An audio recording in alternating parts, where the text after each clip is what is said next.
Sir order sir. Instagram లో పరిచయమైన అమ్మాయిని ఈ రోజు ఇక్కడ కలవబోతున్నాను. తను వచ్చాక ఇద్దరం కలిసి ఆర్డర్ చేస్తాము. All the best sir. ఇంకా రాలేదేంటి? హాయ్. కూర్చోండి. మీరు ఫోటోలో కన్నా బయటే బాగున్నారు. అంటే ఫోటోలో బాలేనా? గంగ చంద్రముఖిగా మారటం నేను చూశాను. ఫోటోలో కూడా బాగున్నారు. మీరు మాత్రం ఫోటోలోనే బాగున్నారు.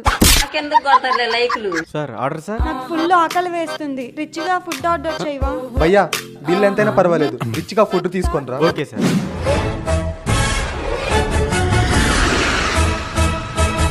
ఇక చాలు. సార్ బిల్లు 2000 అయింది. ఫోన్ పే చేశా. మేడం మన హోటల్లో బిర్యానీ ఈ రోజు ఎన్ని కేజీలు ఉండమంటారు? ఈ హోటల్ నీదా? నిజం చెప్పవే. ఈ హోటల్ కి కస్టమర్స్ ఎవరు రావట్లేదు. ఇన్స్టాగ్రామ్ లో నీలాంటి బకరాగా